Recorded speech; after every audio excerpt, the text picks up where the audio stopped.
नमस्कार, मैं नितिका शर्मा एक हाजिर हूँ आप सभी के सामने हमारे खास कार्यक्रम में आप सभी का स्वागत करती हूँ, जिसमें हम आपको रूबरू कराते हैं राजनीतिक के कुछ नए चेहरों से। आज एक बार फिर हमारे साथ मौजूद हैं बाबरपुर के जिला सचिव खालिद खान जी। बहुत बहुत धन्यवाद करती हूँ मैं आपका, हमारे यहाँ स्वागत करती हूँ सर। शुक्रिया शुक्रिया सर, कांग्रेस पार्टी, आप एक मुस्लिम जाति से हैं, कांग्रेस पार्टी ही क्यों चुनी आपने? बीजेपी भी आप जा सकते थे, आम आदमी पार्टी भी कर सकते थे, लेकिन कांग्रेस ही क्यों? कांग्रेस पार्टी एक सेकुलर पार्टी है और हर धर्मों को साथ लेकर के चलने वाली पार्टी है। जब से इसकी स्थापना हुई 1885 से लेकर के आज तक कभी धर्म के आधार पर राजनीति कांग्रेस ने की नहीं है। और यहाँ पर मुल्क की तरक्की के लिए, खुशहाली के लिए जान देने वाले लोग हैं, ना कि देशवासियों की जान लेने वाले लोग इस पार्टी के अंदर में हैं। ये त्याग और बलिदान के आधार पर बनने वाली पार्टी है, चलने वाली पार्टी है और सेकुलर विचारधारा को लेकर के चलने वाली पार्टी है। हमारा ये सोचना होता है कि गीता का एहतराम भी हो, कुरान पर ईमान भी हो। गीता का एहतराम भी हो, कुरान पर ईमान भी हो, मंदिर में हो भजन कीर्तन, मस्जिद में आज़ान भी हो। इस विचारधारा को लेकर के हम लोग आगे बढ़ने वाले लोग हैं, इसलिए हमने इसको ज्वाइन किया है। हर जाति हर धर्म के विकास की बातें इस पार्टी के अंदर में होती हैं। सर, अभी एमसीडी के अंदर आम आदमी पार्टी आना चाहती है, कांग्रेस पार्टी इसको किस नजरिए से देखती है?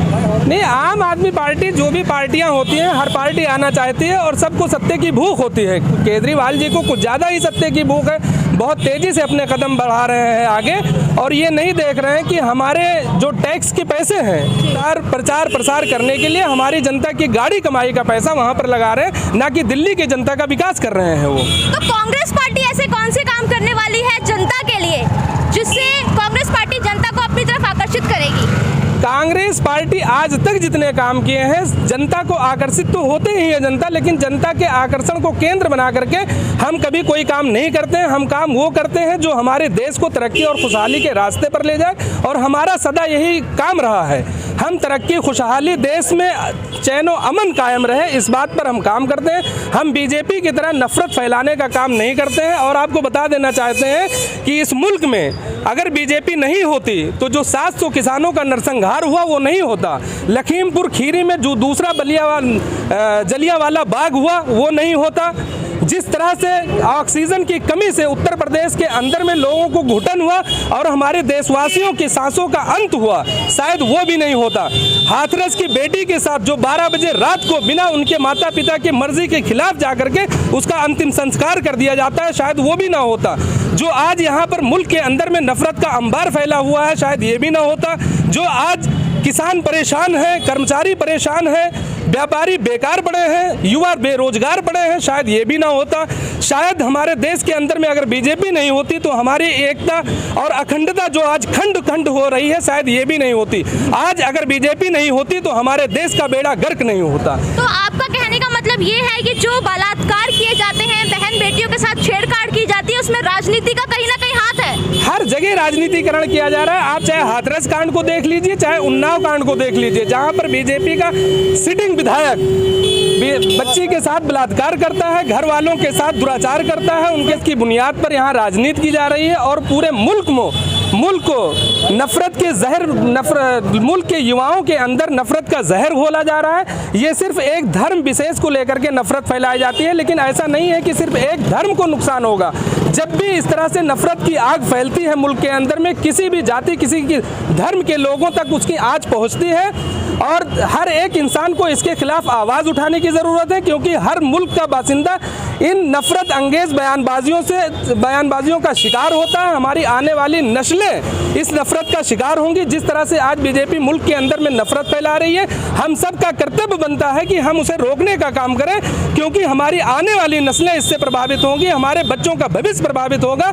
हमारे बच्चों की जो आने वाली नस्लें हैं वो उनका भविष्य अंधकारमय होगा। इसलिए सबकी ये ड्यूटी है कि आज उसके खिलाफ आवाज़ उठाए, नफरत के खिलाफ आवाज़ उठाए, देश के अंदर में, मुल्क के अंदर में चैनो अमन कायम करने के लिए आवाज़ उठाए। क्योंकि जैसे कि राहत इंदौरी साहब का एक शेर है कि जब लगेगी आग तो आएंगे घर कई इज़्ज़त में, यहाँ सिर्फ हमारा मकान थोड़ी है।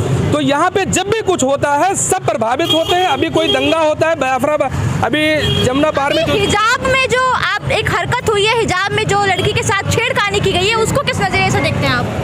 हिजाब को लेकर के जैसे हमारे संविधान के अंदर में आर्टिकल 25, 26 और 27, 28 इन सारी चीज़ों में आपके पहनने का, खाने का जो भी चीज़ें हैं उसका अधिकार दिया गया है। जिसको जो पसंद है अपनी रिलीजियस एक्टिविटीज़ के मुताबिक या रिलीजियस कार्यक्रम जो भी उसके तय है उस पर वो कुछ भी पहन सकता है, कुछ भी खा सकता है, कुछ भी कह सकता है। इस पे किसी तरीके की पाबंदियां नहीं होनी चाहिए। ठीक है, अगर वो यूनिफॉर्म का मसला है वहाँ पर वो कोर्ट के संज्ञान में है, शासन प्रशासन के संज्ञान में, जो वो करेंगे उसका पालन होगा। लेकिन जिस तरीके से युवाओं को उकसा करके, उनको आगे बढ़ा करके, उनके लाल गमछे दे करके, भगवाकरण कर करके जिस तरह से राजनीति की जा रही है, ये शुभ संकेत नहीं है देश के लिए। आप एक युवा नेता है कांग्रेस पार्टी के, तो आप युवाओं को किस नजरिए से देखते हैं कि वो आखिर क्या चाहते हैं अपनी सरकार से?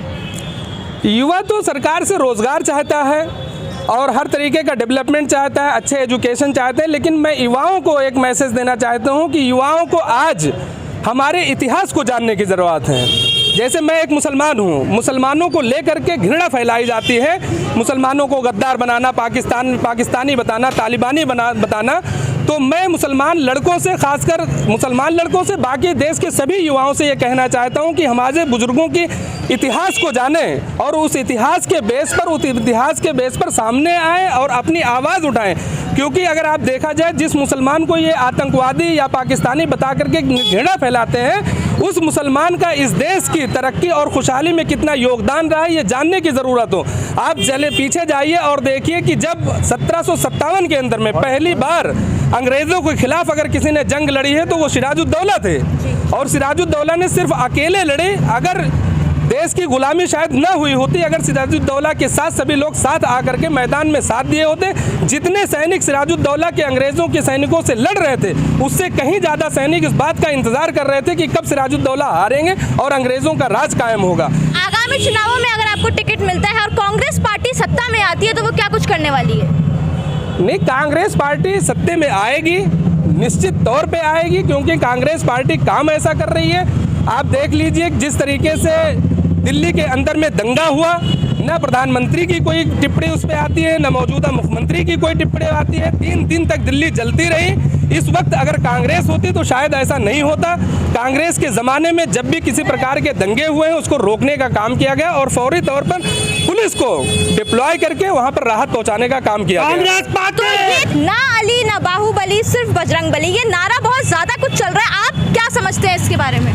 मैं यही अभी आपको बोल रहा था कि जिस तरह से ध्रुवीकरण की राजनीति हो रही है, धर्म के आधार पर राजनीति हो रही है, इससे बाहर निकलना होगा। हमारे युवाओं को इस बात को समझना होगा कि कहां पर, जिस वक्त आज युवाओं के हाथ में लैपटॉप और किताबें होनी चाहिए, उस वक्त भगवा कलर का झंडा दे करके, भगवा कलर का गमछा दे करके उनके अंदर जहर घोला जा रहा है। आज उनका भविष्य किस तरह से होगा उन्हें उस बात का एहसास नहीं है। लेकिन उनके माता पिता को चाहिए कि इन एक्टिविटीज़ में शामिल होने से उन्हें रोके और ऐसी सरकारें जो हमारे बच्चों का भविष्य अंधकार में बनाना चाहते हैं उनको रोकने का काम करें। आपको क्या लगता है जो राजनीतिक है वो धर्मों को बांट देगी?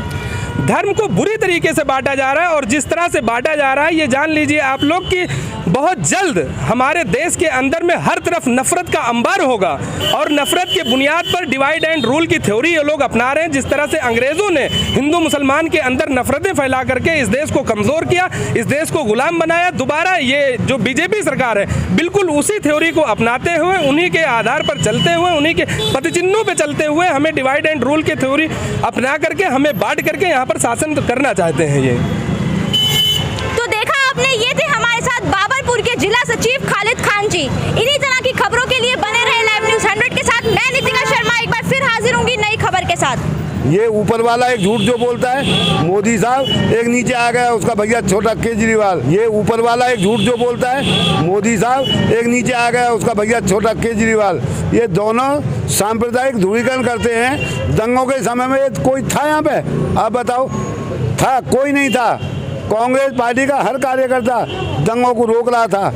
और जब पहले शुरू कर दिया इन्होंने नोटबंदी, GST, उसके बाद में ये अब दिल्ली में शराब की दुकानें खोल दी। कोई बोल रहा है बीजेपी वाले मिले हुए हैं। अच्छा, फिर दूसरी मैं सीएम साहब से पूछना चाहूँगा कि किराएदार का कोई वजूद नहीं है तो किराएदार से वोट क्यों लेते हैं? अच्छा, फिर दूसरी मैं सीएम साहब से पूछना चाहूँगा कि किराएदार का कोई वजूद नहीं है तो किराएदार से वोट क्यों लेते हैं?